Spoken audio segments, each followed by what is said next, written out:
You know, um, the only way you get better is to do a lot of something. And the reality is sometimes bad things happen. So the more you do it, the more things happen. So this quote, a smooth sea never made a skillful mariner, applies here that, you know, things are going to sometimes get difficult, but that just means you're doing a lot of it, right? And to that point, it's going to occur, but with proper planning and technique and sometimes some luck, perhaps we can really minimize the impact of complications. So here's one thing, what can go wrong? Well, during the access, what can go wrong? Well, right away, you can get a false passage. If you're not careful, the wire can go in the wrong place, and then it can go under the tissue or run submucosally and create a flap, right? This is most likely to occur when you have an impacted stone. How do you know that it has happened?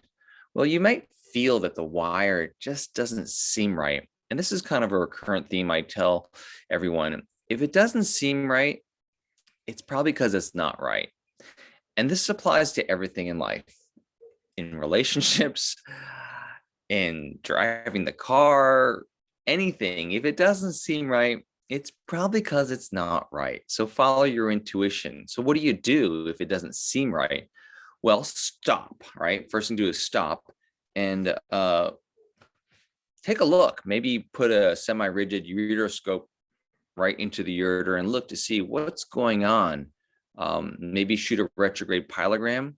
The other day I was doing a case and I was putting up the wire and it didn't feel right. So I told the resident, stop. I shot a retrograde. It looked fine. I said, okay, good, no problem.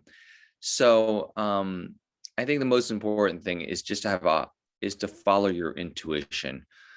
Whenever I put up a wire, I always use a 5 French open-ended ureteral catheter in addition to the wire. I don't just put the wire through the cystoscope. I use a 5 French open-ended ureteral catheter, and that kind of stabilizes the wire and helps me put the wire into the orifice. I think that's a safer way of doing it. So that's an always for me. So another thing that can go wrong during the case is you might lose the wire, right? Well, obviously you just simply replace it. But if for some reason you can't get the wire up, there's no harm in stopping the case and just and if you think you really need drainage, you could have the radiologist put in a nephrostomy tube. But even better is preventing this from happening. So one thing that I do is I always kind of secure the wire to the operative drape. I use a hemostat to kind of hold the wire in place. I do think that the PTFE wires are safer than the hydrophilic wires. I know some people like to use hydrophilic wires because they are really slippery, but they're also very slippery. And so they might fall out. And so that's why PTFE wires might be a better choice from a safety perspective. And the best type of wires are what I use actually is a combination or a hybrid wire. It has a hydrophilic tip and then a PTFE body. So the very tip of it is hydrophilic and the rest of it's all PTFE. So what else can go wrong? Well, when you're trying to find the stone, things can go wrong. So sometimes it's difficult to place access sheaths, and we'll talk more about this. What if you can't put an access sheath in? Well, you can use maybe dilators for the ureter, taper dilators or a balloon, or you can just pre-stent and come back, right? So that's an issue. These are some scary pictures of an access sheath. I don't know if you guys use access sheaths, but they can look like this.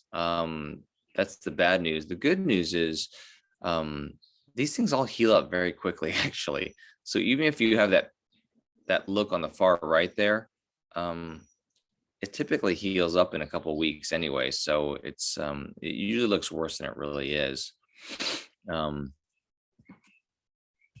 So what else can go wrong? Well, when you're actually taking care of the stone, things can go wrong.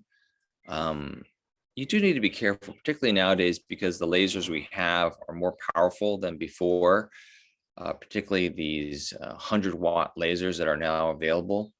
You can achieve power settings that are much higher than we used to ever have before.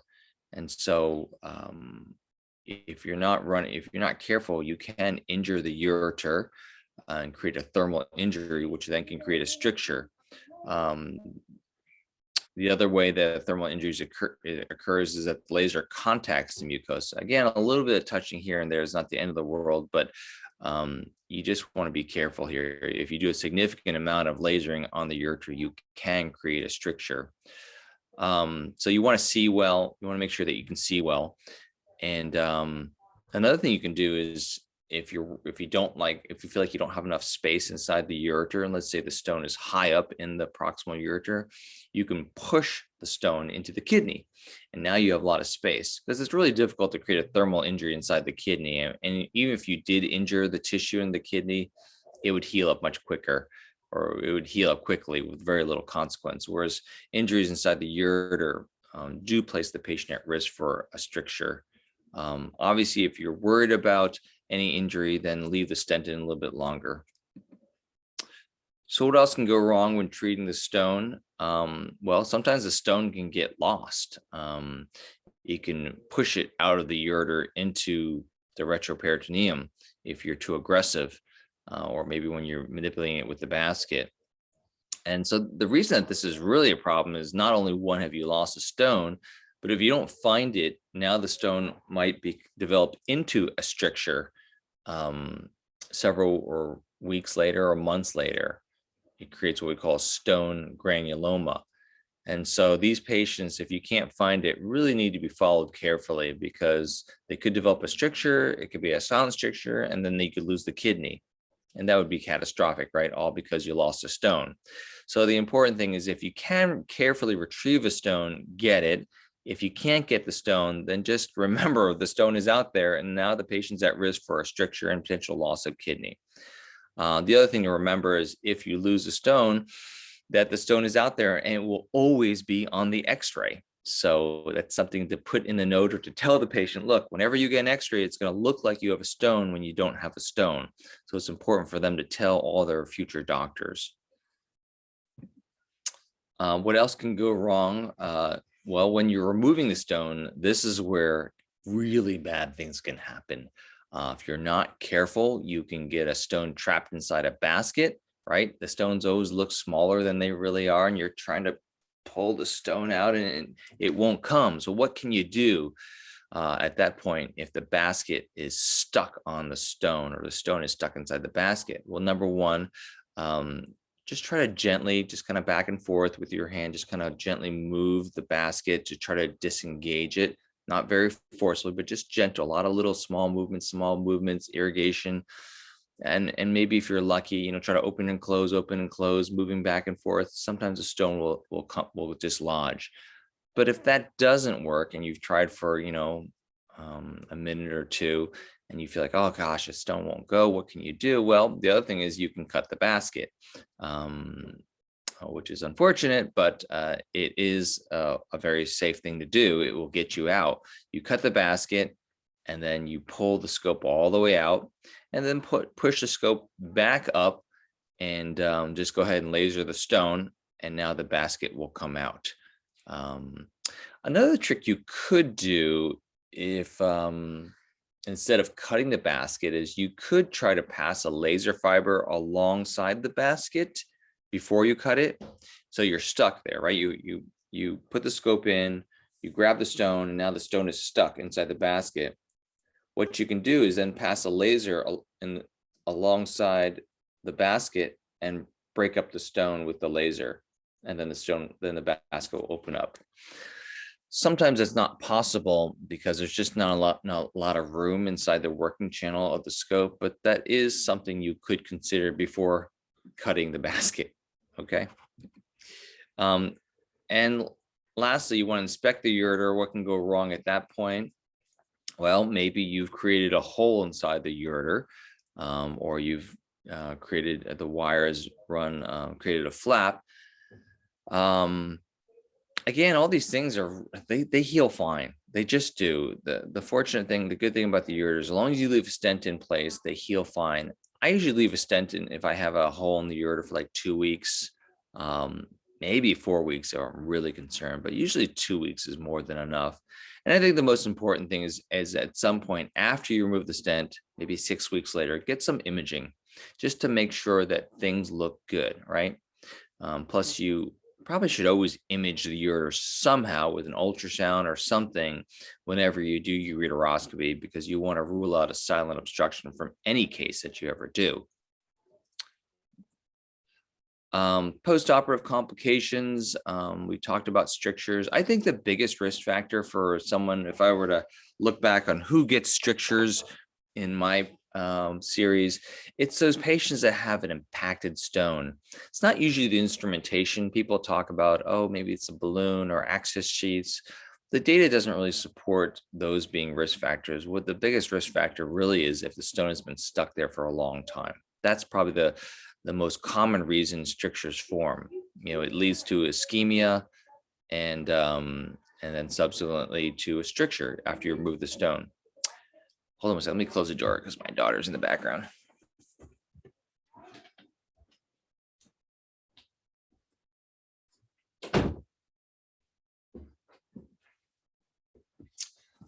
Other reasons that people develop strictures are if you've created a complication like a perforation, maybe balloon dilation, but I'm going to show you some data that really kind of refutes that. The wire has run submucosal, thermal injury, we've talked about that.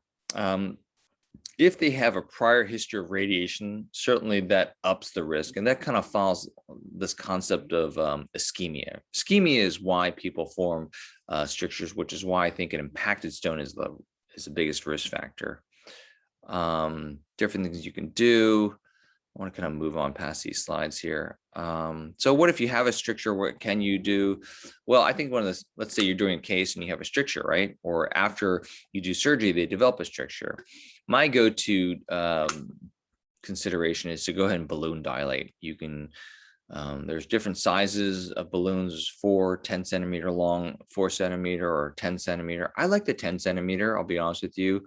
Whenever I have a stricture, all things being equal, I use the longer one because I get more bang for my buck.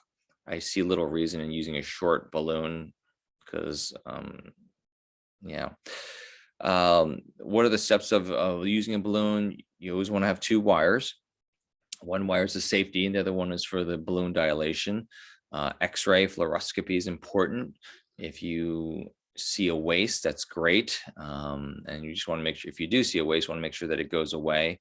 And then before you remove the balloon, always make sure all of the contrast is out. One time I had a balloon that was removed and there was still contrast in there. It tore the ureter. So I created an avulsion of the ureter. Let's talk about sepsis here. This is kind of an important thing. I think increasingly becoming more and more important in kidney stone disease, because a lot of our patients have bacteria, and not only do they have bacteria, they have multi-drug resistant bacteria. And the prevalence of sepsis is pretty high, actually. It's 2 to 4%. That's not a trivial number, right? If you do 100 uteroscopies, 2 to 4 of your patients will actually get really sick. Some of them will go to the intensive care unit. So it's not a trivial number, really. Best prevention, obviously, always get a urine culture before these patients and treat it. I think at a minimum, you want at least 48 hours of antibiotics. If you're really worried, then a week of it. But there's no real good studies on all of this. Actually, this is a study that I want to do. I want to do a study comparing 2 days versus 7 days to see if there's a difference. My suspicion is 2 days is probably sufficient. We did this study for PCNL, which maybe you've read in the Journal of Urology in 2018. We published a study and we showed there's really no difference for perks 2 days versus 7 days. And then we repeated that study, and it's coming out next month in the Journal of Urology for high-risk patients, patients who have a positive culture. Should you give them 2 days or 7 days of antibiotics before the surgery? And the data shows that you should give 7 days, actually. So in the high-risk patients for PCNL, our data supports giving 7 days because the 2-day group had a much higher risk of sepsis. Okay, so let's talk a little bit more about sepsis here and how to prevent it in ureteroscopy. This is a real old article, but it's an oldie but a goodie, and it shows that at a very small amount of intrarenal pressure, there'll be pilovenous backflow. That is to say that what's inside the kidney will now be inside the bloodstream. So if you're not careful and you have bacteria inside the kidney and you overdistend the kidney, that bacteria will then go into the bloodstream and potentially the patient will get sepsis. And somewhere it's thought around 30 millimeters of intrarenal pressures when this occurs. So it doesn't take much. So one thing that you can do is use an access sheath. Access sheaths have been known to have been, there's data to support them decreasing the risk of sepsis by 50% here. You can see the risk of sepsis was 4.7% in the access sheath arm, and in the non-access sheath arm, it was 9%. So this is a 50% decrease in sepsis. And it kind of makes sense, right? You're draining the kidney throughout its course. So if you have a patient that you're really worried about sepsis, let's say they have preoperative, bacteria and you've treated it, but you're still worried, or if you get in there and it looks kind of murky, or if the patient's a high-risk patient, let's say the patient is just a very sick elderly person, maybe they have spinal cord injury disease or something, or multiple sclerosis, or they're just a sick person, then go ahead and put an access sheath because the data supports that you will decrease the risk of sepsis by doing so. Some other things that you can do, so a couple other pearls is, I always put a time on the type of the length of surgery. I don't like to operate more than 2 hours. Number one, I'm getting tired. And it's just the reality. When you get tired, then complications go up, right? So it's important to have energy for the case. So I always tell the patients up front, we may need to do more than one surgery, and that's just the way it is. So limiting the length of surgery also decreases the risk of sepsis. There's data to support that. So to that end, then doing a staged ureteroscopy makes sense. Be careful with the flow. The flow is, we tend to like high flow rates with our irrigation, right? That way we can see, but it's a double-edged sword because high flow rates can potentially translate into seeding of the bloodstream with bacteria. So just use whatever you need. And sometimes, you don't need the high flow rate, or you don't even need flow, just turn it off. Just be kind of cognizant and wary that, the flow rate helps you see, but you might be putting the patient at risk for sepsis. The larger the access sheath, the better. It's just something to keep in mind. I mean, use whatever you need. If you only need a 10-12 access sheath, fine, just use a 10-12. But if you're concerned again about a patient that has a higher risk, then consider using a larger access sheath. A couple other complications that occur during is hematuria. Again, this can be prevented by being careful, using adequate irrigation. Urinary retention, very common in men over the age of 50 who have known underlying BPH. One trick you can do is put in a Foley catheter during a long procedure. So I'll put in a 12 French pediatric catheter into the bladder during the case. That way the bladder remains decompressed the entire time. For stent pain, these are complications because oftentimes they come back to the hospital, right? I give all of my patients a week of tamsulosin or Flomex before the surgery and after the surgery. There is data to suggest that giving an alpha blocker will help decrease the pain, stent pain. And then I also instruct my patients ahead of time that around the clock, they're going to be on Tylenol and Motrin. That's around the clock every 8 hours. And actually, we don't give narcotics anymore at our hospital. I kind of got this idea from the Vanderbilt and the Columbia group. They showed a lot of data suggesting that you can really minimize narcotics in ureteroscopy if you adequately, teach these patients to be on a Flomax ahead of time, use Tylenol and Motrin. The use of narcotics has dramatically dropped in our institution because of these protocols.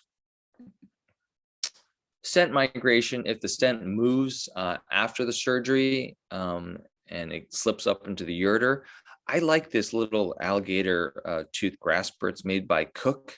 It's called the Cook alligator grasper, and it's really useful for removing stents. Let's say a stent has migrated up into the distal ureter and you need to retrieve the stent. You put up a semi-rigid scope, pass this alligator grasper through the working port, and you can then remove the stent. I will say that if you're going to use a semi-rigid, ideally you have a semi-rigid that has an inline working channel. It's not at an angle, but the working channel is in line with the scope. But if you don't have one, you can still use this. It's just keep in mind as you pass this alligator, it may feel kind of tight inside the working channel. A little bit about, people wanted to ask about laser settings. So I think there are 3 type of laser settings you can use. There's fragmenting, dusting, and popcorning. And I use probably all 3 of them oftentimes in a case, particularly with a larger stone. What I usually start off is dusting. I will start to dust with the hopes that I can kind of really turn the entire stone into dust, and then they'll just pass it, alongside the stent. A typical dusting setting is like 0.2 to 0.4, real low pulse energy. And then the frequency is anywhere from 20 to 50. So I'll usually start like 0.2 and 20. And if it's going real slow, I'll up it to 0.3 and 20, and then 0.4 and 20. And if it's still not moving, then I'll go maybe to 0.4 and 30, or 0.4 and 40, or 0.4 and 50. I'll just gradually increase both the pulse energy and the frequency until I see that the stone is really starting to dust. But at a certain point, some of the fragments, as you know, will not dust. They'll become like fragments, bigger fragments that are really difficult to dust. When they're really small, it's difficult to turn things into dust. So at that point, I might consider converting to a fragmenting settings, like 0.6 and 6. I like to start as low as possible so I have good control and the laser's not going all over the place. But if necessary, I'll increase the energy maybe to 0.8 joules in 6. And if I still am not getting effect, I may increase the energy then frequency to 8 hertz. So it'll be 0.8 and 8. And then once I have the stone, to a small enough size, I'll take a basket and remove them. I'll remove all the larger fragments with a basket. Another thing you can do before you go to using the basket is to try to popcorn the fragments. So you can start with dusting, and let's say you have now some bigger pieces, a lot of them, and you don't want to be basking all these larger fragments. You can popcorn. You can start popcorning as like a high pulse energy of like 1 joule and a very fast rate of like 20 to 50 hertz. And you just park the laser right in the middle of the stone and just go to town. It is important to have good irrigation. This is where you can run into high temperatures and you can really heat the irrigation and then create a thermal injury inside the kidney or in the ureter in particular. So make sure you have adequate irrigation, particularly when you're doing like popcorning settings. So I hope that kind of answers your questions about laser settings. I'm going to stop right now and just see if there's any questions. I have another talk, but I wanted to see if anyone had any questions about what I presented so far, and curious what you guys do.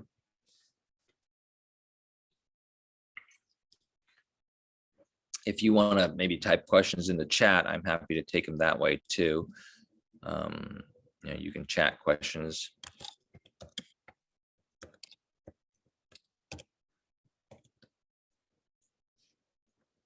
I'll give you guys a moment to think about any questions here as I load up my next talk. I have one question though. Yes, sir. Go ahead. Yes, at our center, there's a time we have ever gotten a case of hyperkalemia. Potassium levels went high intra-op. Before surgery, renal functions were okay, but during a PCNL, potassium levels were we suspected on ECG, and then we found them to go high. Have you ever had a case of that during a PCNL? Can you think of a possible cause? Hyperkalemia during, well, and it was true, they repeated the blood test and it was still high. I mean, Yes, it was. yeah, so I always repeat the blood test to verify it truly was hyperkalemia and it wasn't something that was, a false positive. Yeah, I have not experienced that per se, hyperkalemia during a ureteroscopy. So I can't think of a reason of why that would have occurred from the surgery per se. Yeah, I don't have a good answer for that. What did you guys find out? We really never found the cause. We had to postpone the surgery and staged it. We drained the kidney and later came back and completed the stone, but we never found the cause. We've not found any case reports, so it's not solved. Was the patient worked up afterwards for by cardiologist or internist for other things? Did you ever find any abnormalities? No, the patient did well after surgery. We never found any other problems. When the potassium levels went down, repeat surgery, stone was cleared. We never found the risk why the patient's potassium went high. Yeah. Okay. Yeah, that's interesting. Any other questions? Okay. So let's talk about access sheets real briefly here. I like to use them. Questions in the chat. Yeah, go ahead. Hello. You have some Yep, questions I'm in here. the chat. Okay. We have some questions in the chat box. Got it.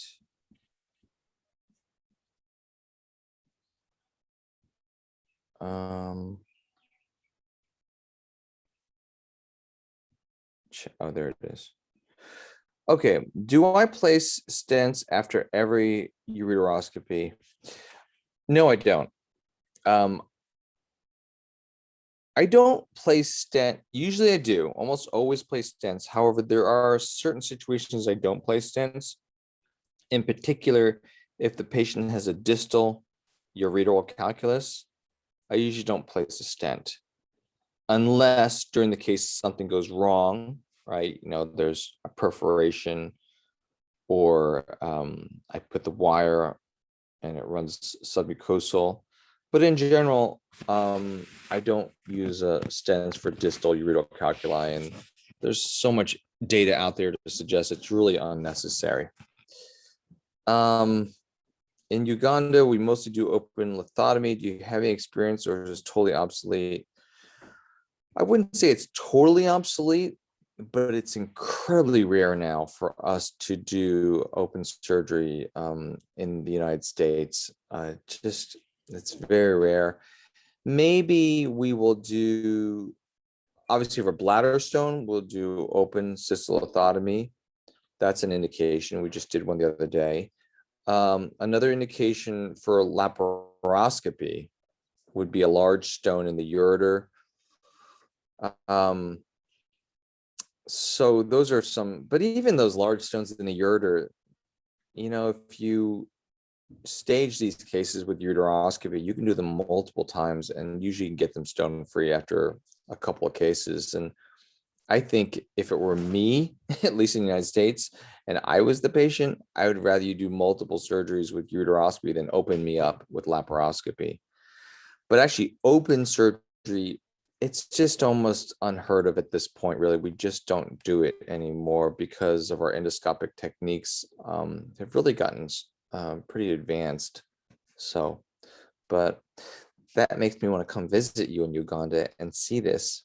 So maybe I'll do the endoscopic and you do the open. So that would be fun. So if you invite me, I'll come.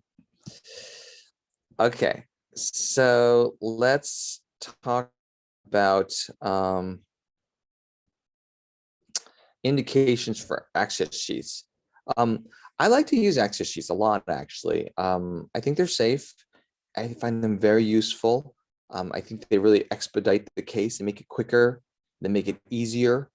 I think they make it safer. If a stone is in the ureter or in the kidney, or if there's anatomy's weird, I like to use access sheets. Probably the only time I don't use access sheets is distal stones. So just like I don't stent distal stones, I don't use access sheets because it's unnecessary. I can use a nice semi-rigid scope and get the case done for a distal stone. There's no need for access sheets. I only use access sheets when I use a flexible ureteroscopy. So if I'm using a rigid scope, there's no need for access sheet because it's not safe. It's not good for the scope, and you can really ruin your scope in an access sheet. But for a flexible, whenever I use flexible, I almost always use an access sheet. It's quicker, it's easier. I think it's safer. So do we really need them? Again, there's data suggests that when you use them, you'll get better outcomes. This is a paper by Dr. Glenn Preminger, who was my mentor, and he showed that the stone-free rates are better with access sheets. Well, how do they work? Well, here's a table that shows on the left-hand side different scenarios. So if the scope, these first three are without an access sheath, and these all down here are with an access sheath. And what you see, if the irrigation pressure, the pressure inside the bag that you're using is at 200 for all the cases, okay? What is the pressure inside the kidney when you don't have an access sheath? Well, here you can see the pressures are like 50 in this range inside the kidney, okay? However, when we use an access sheath, the pressure drops by 50%. So again, this is an argument for the access sheath. You remember I told you when the pressure inside the kidney is above 30, you will then get pilovenous backflow, and that increases the risk of sepsis. So you can now understand why using an access sheath will decrease the risk of sepsis. So that's how they work. Other benefits is I think it makes the case faster because you now have a tunnel. You can go back and forth, back and forth, back and forth, you know. It also is safer because instead of removing a stone through a ureter, you're removing it through the access sheath. So less risk of damaging and causing an avulsion. During the case, many of the fragments will actually fall down the ureter with the access sheath. So they'll during the case, you're draining fragments. It also improves visualization because you have this constant flow of water in the kidney, out the kidney, in the kidney, out the kidney. So it really helps the visualization and helps you to see better. Sometimes people they have to dilate the ureter, but if you use an access sheath, you don't need to dilate the ureter. And so for all these reasons, I think it decreases your operative time, makes your operative time faster, and makes it safer for the patient. There's suggestion that maybe it decreases pain. So here's a little trick. Have you ever had a stent that's been encrusted, that's full of stones? You can actually use like an access sheath and suture it to the stent, and then push the access sheath over the stent, and it kind of shears off the stones. So it's kind of a trick you can use with the access sheath. I would use a very small, I would not use a large access sheath, it was a small access sheath, maybe like a 10-12 or something like that. But I just had this case the other day. I had a case like this. If you're inside the kidney, I don't always use a wire, truthfully, but I think if you don't do a lot of endoscopic stuff, always have a safety wire, always. Because I said maybe not a wire, but I always have I would, for you, if you don't do a lot of endoscopic stuff, definitely always have a safety wire. Use the longest sheath possible. For men, usually it's like a 45 centimeter. For women, I use usually like a 28. It's all you need. Be careful. The access sheath can move during the case. You put the access sheath up and you presume, oh, it's just going to stay there. No, it doesn't stay there. It can actually fall out if you're not careful. So you always have to kind of watch the access sheath. Just like in a kidney, I definitely, when I do uteroscopy with an access sheath inside the ureter, I always have a safety wire. Okay. These are just some pictures here. There's this basket, it's called an escape basket, that you can, alongside the basket, you can pass a laser and you can break up the stone while the stone is inside the basket. It's called the escape basket. It's a very useful basket for that reason. Manoj Manga, my current chairman now, when he was at the Cleveland Clinic, I think he did some studies looking at different access sheaths, which ones are better and which ones bend more than others. And he found that the Cook flexor was the strongest. It did not bend as much. Now you may think, oh, that's good, it doesn't bend, right? But keep in mind, it can be dangerous too, access sheaths that don't bend, because if they don't bend, bending is actually a safety response of the access sheath. It tells you that there's a lot of tension inside the ureter. You kind of want the access sheath to bend so you don't tear the ureter. So one way of interpreting this data is that the Cook flexor might be more dangerous because it doesn't bend, whereas the other ones tend to bend at higher pressures. Because at a high pressure, if the access sheath is not going up, you kind of want to know that up front, right? You want to see that the access sheath is bending, and then you go, okay, maybe I need to advance it. But with the Cook, you might keep pushing and pushing and then just tear the ureter. So that's the danger of an access sheath that doesn't bend. The same thing with kinking. I guess the ACMI did not kink very much, so that potentially is dangerous. Friction, which of them had the least amount of friction? You want low friction, right? That way it passes easily. And they're all about the same here. You can tell the Cook, Boston Scientific Bar, they all have the same amount of friction, which is nice to know. So I'm going to stop here again. Any questions about access sheaths? Looks like we might have some questions here. So what's the difference between a rigid and semi-rigid in terms of use? So there really is no difference. Nowadays, a rigid and semi-rigid is the same thing. They're all the same. So maybe so when I say semi-rigid, it's a rigid scope is what that is. We call it a semi-rigid, you call it rigid. So it's the same scope. It's rigid, it's solid, doesn't bend at all. So either you have a rigid scope or flexible. That's all you have. There's nothing in between. So sorry, I didn't mean to confuse you. Any other questions?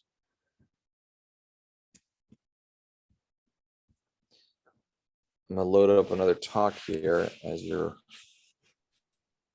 if you have any questions, just use the chat in a safe way if you don't want to talk to me. Hello.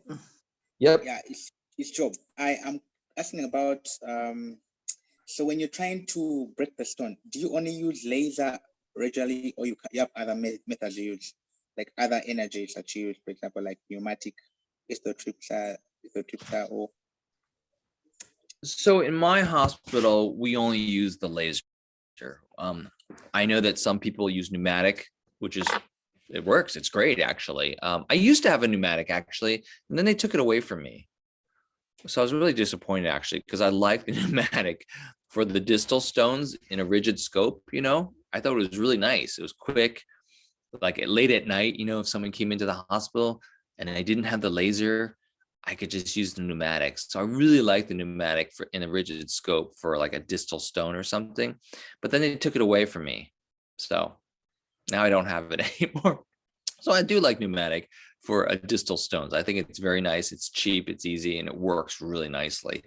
But I only have laser now. So I use laser only for all ureteral stones for ureteroscopy. I want to ask about ureteric dilatation. Mhm. Do you always target a certain French which will take your sheath, or how do you know when to stop to dilate? Are you using the resistance of the dilator? Do you Yeah. target a certain? Yeah.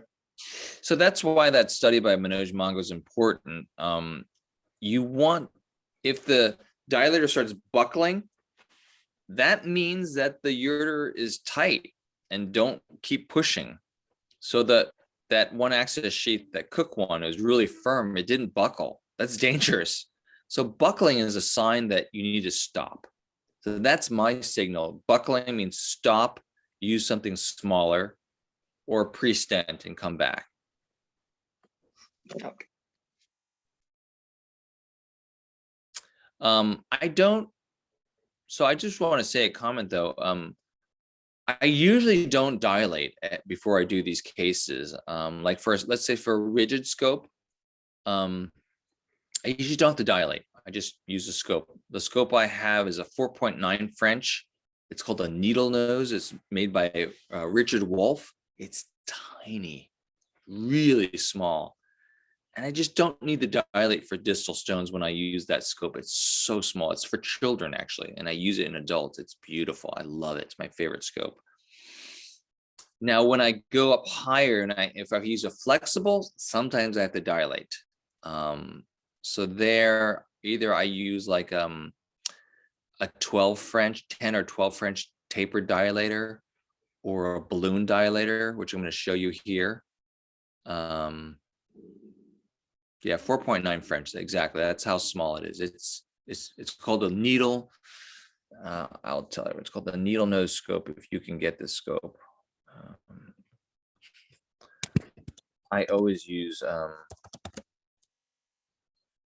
this scope for all my rigid ureteroscopy. It's made by Richard Wolf scope. It's my favorite. Okay, so let's talk about what if you want to use an access sheath and it doesn't go up. What can you do?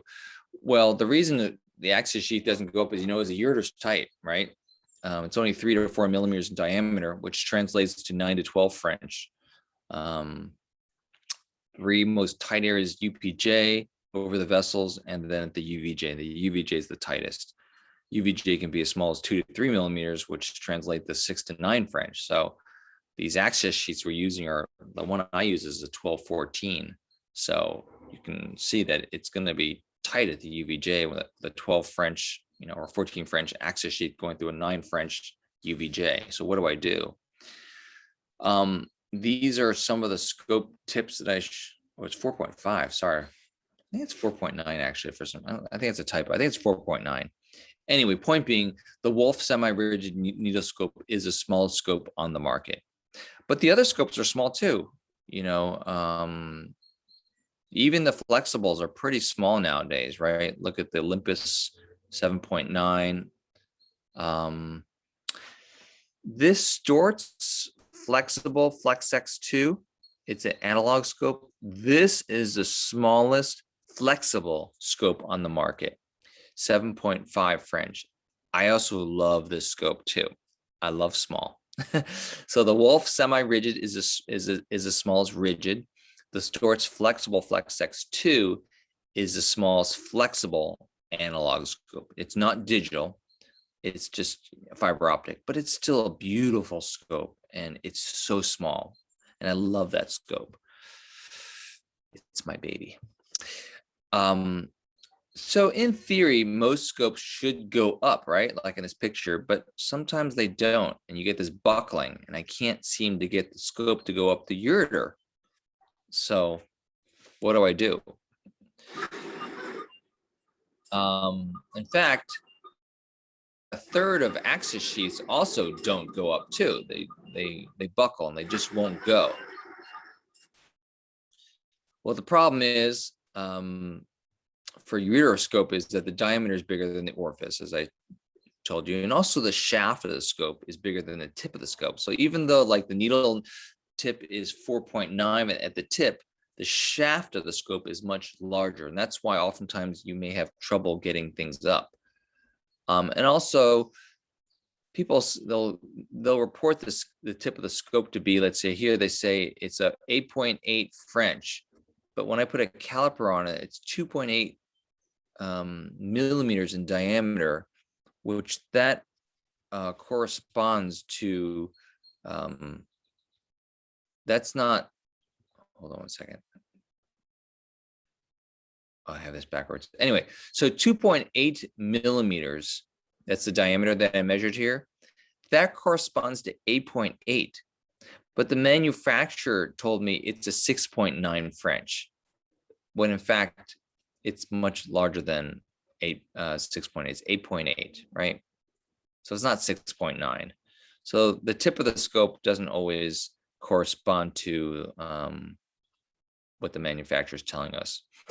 So the end result is you can't pass the scope into the ureter. That's why it doesn't go up. So what can you do? We've kind of suggested you could pre-stent. That's the safest, easiest thing to do. 1 or 2 weeks of pre-stenting, come back, usually you'll go up, right? You could also use an access sheath. You could use a dilator. Like I said, I like the 10 or 12 French dilators. Sometimes I'll use a 10, 12, or 14. I'll use 3 of them. There are some tricks you can do, endoscopic railroading. What I do here, let's say I have a rigid scope and it won't go into the ureter. I always have a safety wire in, right? What I'll do is I'll put a second wire.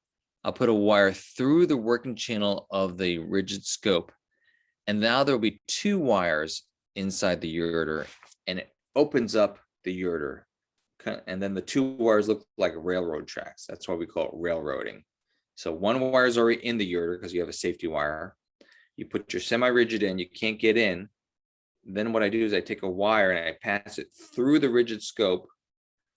And then that wire goes up the ureter, and now there's 2 wires in the ureter, and it opens up the ureter, and I can easily pass my rigid scope into the distal ureter. So that's a nice trick.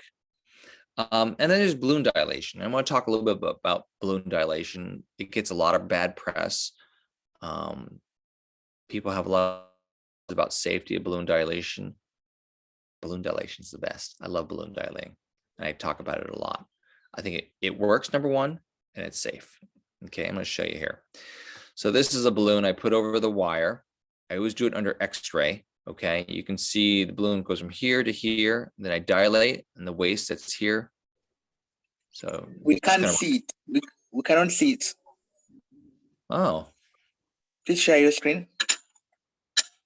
Oh, you're not seeing my screen? My goodness. Okay, hold on. This time I thought I was sharing my screen.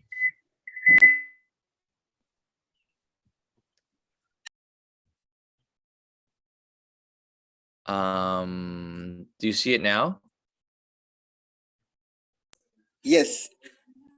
I'm so sorry. This whole time I was talking, I thought I was sharing my screen with you. Ah.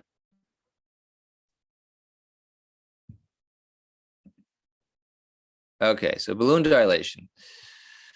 Here you see me putting up the balloon over a wire, and there's a dot here and a dot here. That's the balloon. And then the waist was here.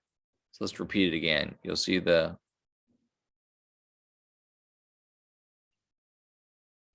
I dilate up the balloon,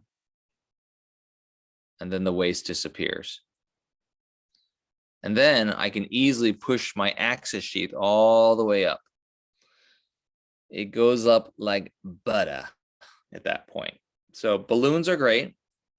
I like to use the 18 French balloon, 10 centimeter long balloon, 18 French, sounds big, but it's safe. I don't know if you saw that, but there was a waist that was, here, let me show it to you again. There's a waist right here. You'll see the waist pop right here. Pop right there. That's where it popped, and it opens up. And now you can put up your access sheath really easily. So that's why I like balloons. They're very safe. I've never injured a ureter because of a balloon. People talk about that.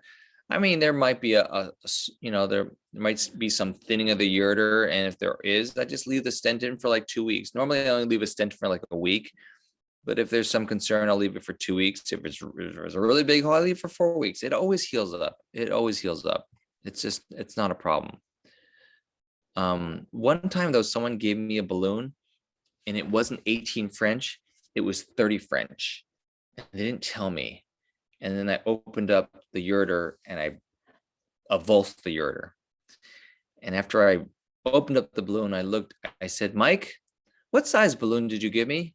He says, 30 French, sir. I said, thank you. We just avulsed the ureter. Jerk off. He's like, sorry, sir. I'm like, oh, so angry. But the patient did fine. I left a stent in him and he healed up. Like in 1 or 2 days, I did a CAT scan with contrast. There was no extravasation. It was amazing. So be careful when you get a balloon. Make sure. I always look at the package now. I'm scared. So a lot of people we surveyed, or this was Brian Nagy surveyed endourologist. He had 170 respondents. About a quarter of them routinely dilated the ureter. And of those who dilated the ureter, half of those balloon dilated. So it's a very common practice among endourologists. So I don't want you to be scared about using balloons. We looked at our series, actually, myself and Glenn and some folks in Germany looked at 150 ureteroscopies where we had used a balloon.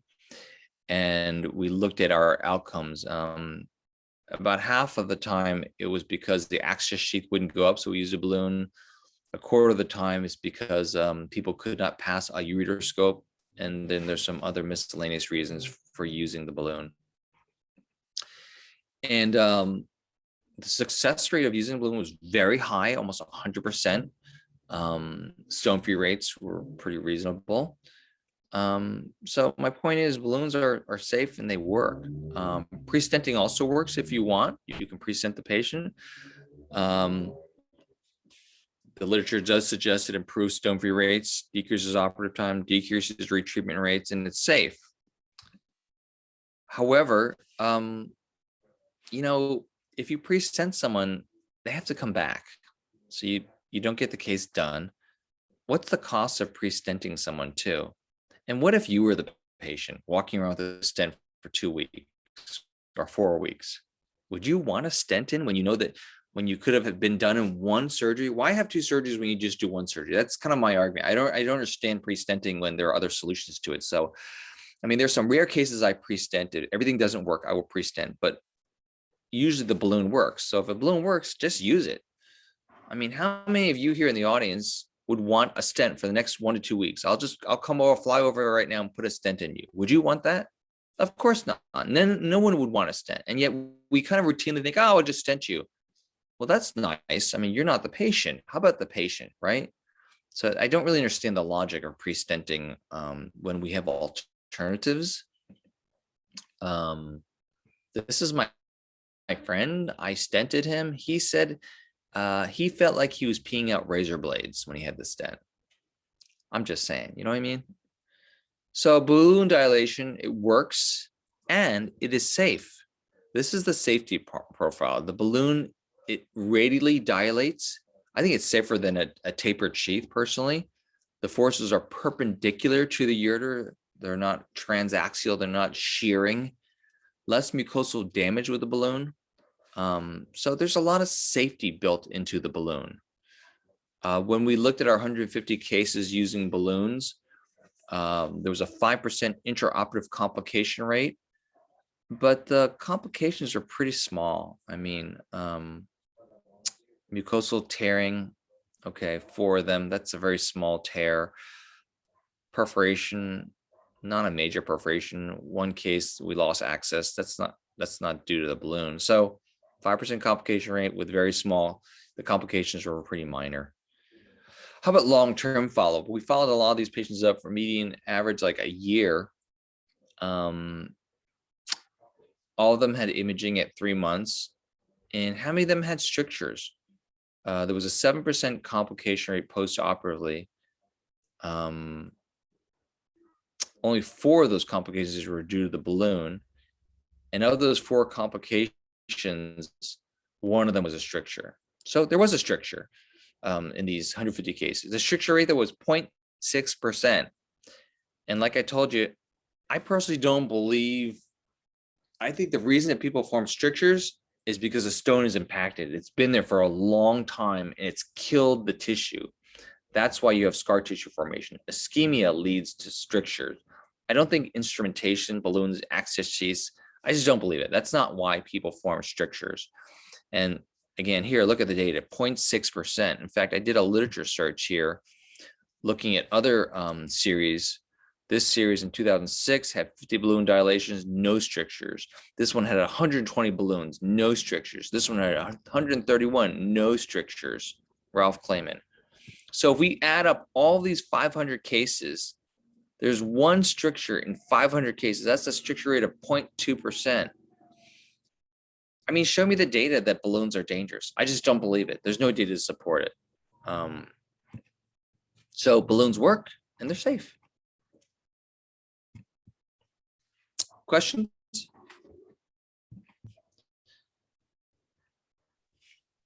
I have 3 questions, Doc.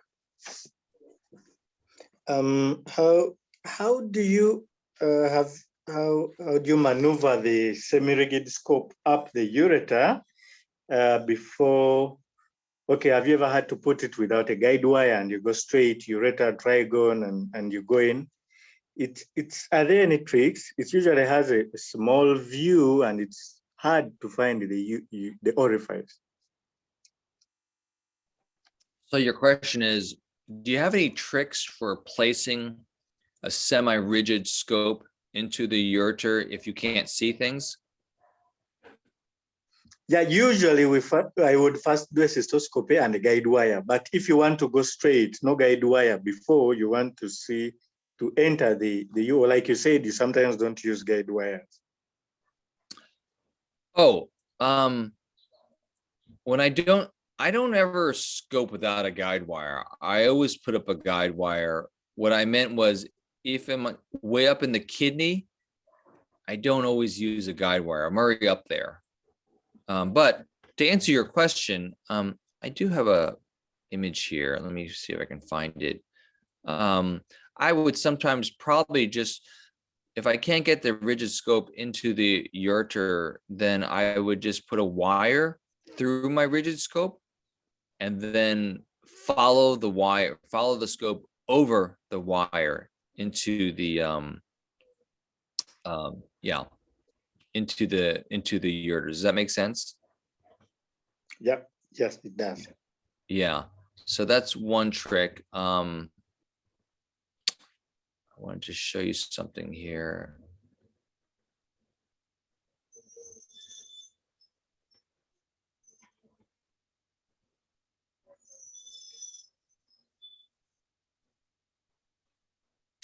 Are there any other questions while I'm pulling up this slide?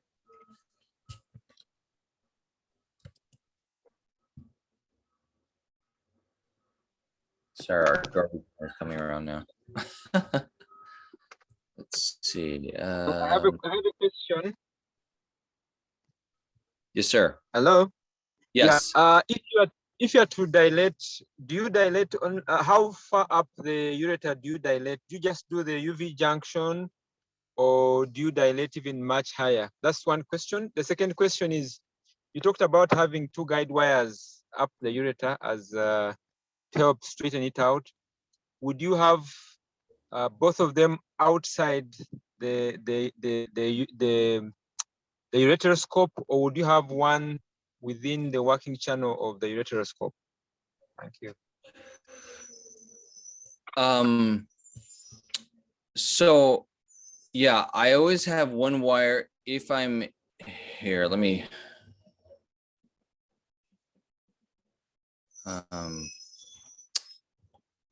hold on.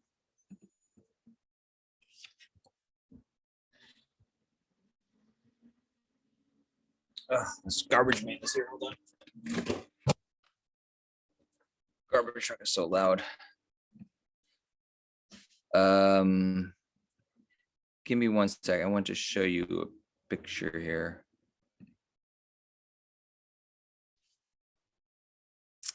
What was your first question again? Can you remind me? Yeah, if you can't get the scope, you can't see, but you said you would use a guide wire reverse and feed it into the scope. But you wanted to show us something about that. But you had asked me the question about where is the wire, you're saying. What was your question about where's the wire? That second question was about are both wires outside the scope or one is through the channel? Yes.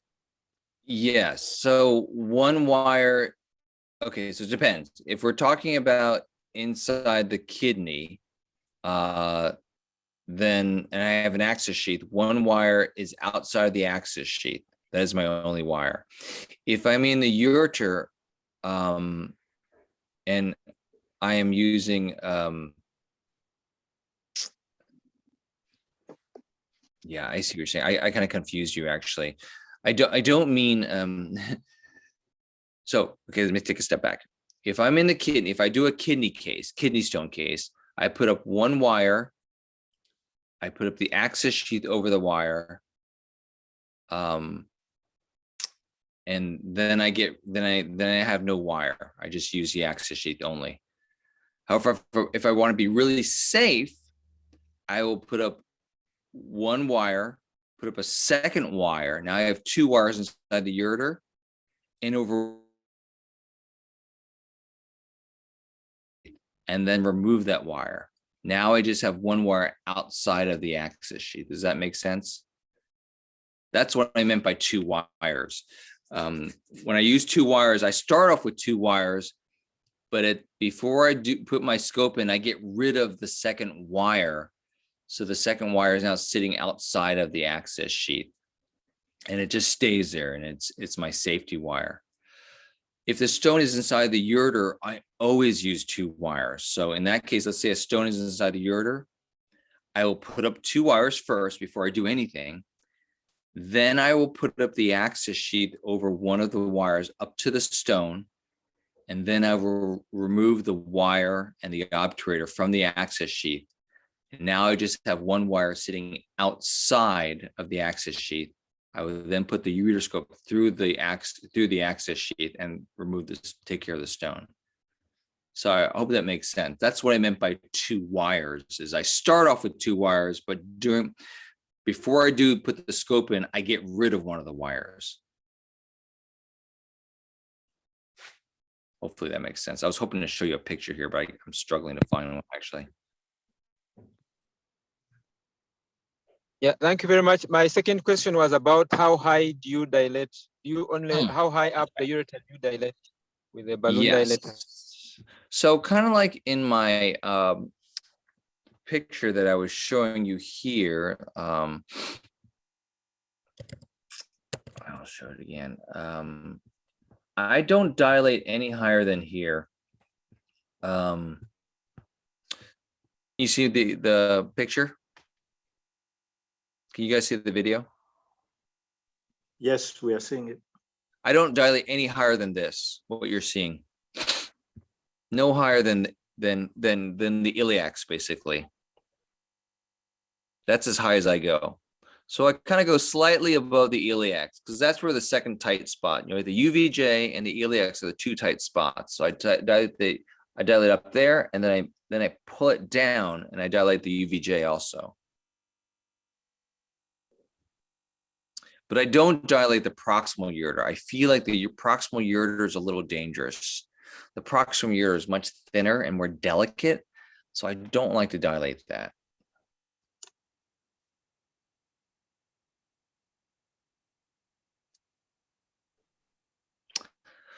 Well, I'm gonna have to go unless there's any other questions.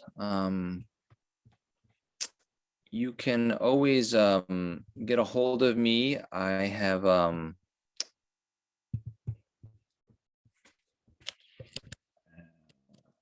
social media, Twitter, Oops, hold on. Can you see that? Yeah, we can see it. Yeah, so it's my contact information. You can WhatsApp me or email me or Twitter or Instagram me. I'm happy to answer any questions you have out after the talk, you know. That's my contact information. And I'd love to visit you guys one day when we can travel again. You show me open, I'll show you endoscopic. Thank you so much, Dr. Stir. Yeah. Yeah. Thank you so much, Dr. Sir. On behalf of the Ugandan team, I would like to appreciate you. Sorry, I came in a bit late, but I benefited from the bit that I caught up with. Thank you. You're very welcome. My pleasure. Have a great evening, guys. You too. Okay. Okay. Bye-bye. Bye.